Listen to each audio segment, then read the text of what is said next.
thing that brings me the most grief in this life, this flesh, this body that I'm wrapped in, that the more I grow with Jesus, true story, no cap, the more I grow in intimacy with the Lord, the more I want to get out of this flesh.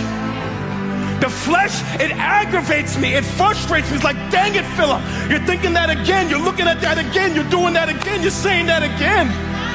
And the closer I get to the Lord, me, Philip Anthony Mitchell, no cap, man, I want to be out of this body. I want to go and be with the Lord. I have visions of just sitting in His presence and just loving on Him. And I think the only reason I want to stay here is for my wife and for my children and for 2819 and for the spread of the gospel. I am so serious. People think they know me. They know nothing. There is no desire I have down here outside of the will of God. I have no desire for a platform, for a stage. Don't care about fame. Don't care about a bag. Don't care about wealth. Don't care about any of that. My heart just bleeds for the spread of the gospel, for Christ to be exalted. And if it's not for that, there is no other reason I want to be down here. I want to be freed from this wretched flesh. And I want to be with Jesus. Why?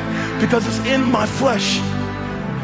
It's in the brokenness of this heart, man, where all of the issues of life flow out of it, man. Mental issues, emotional issues, spiritual issues, marital issues, relational issues, friendship issues, insecurities, shame, guilt, lust, debauchery, licentiousness,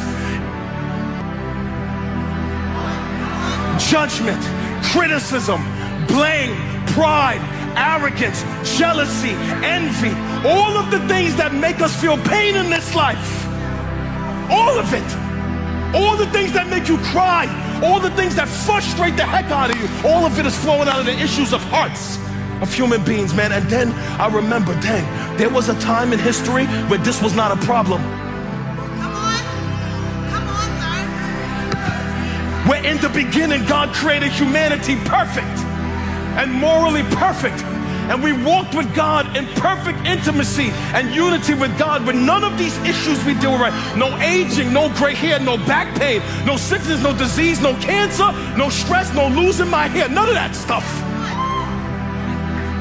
Until man thought that they were smarter than God and rebelled against God, listening, man, to the voice of the devil. That's why you got to be careful what voice you listen to.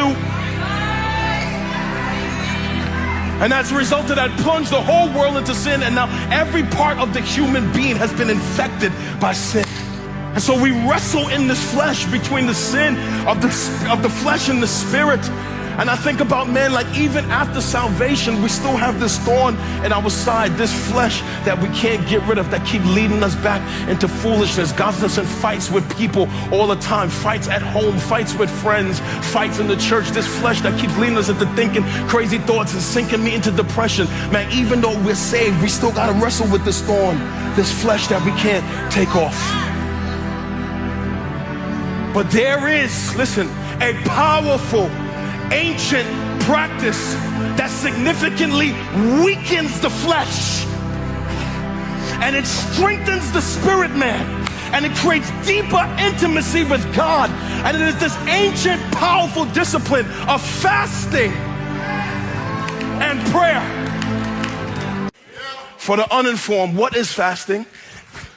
It's not getting rid of just social media. That's a lazy fast.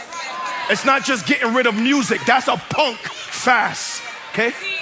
Biblical fasting is the abstinence from food for a period of time for the sake of consecrating the heart to grow closer to God through prayer.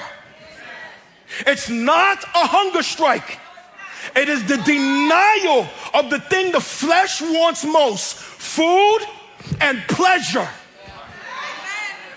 No food, no sex. No food, no social media. No food, no fill in the blank. It is telling this flesh, I have authority over you.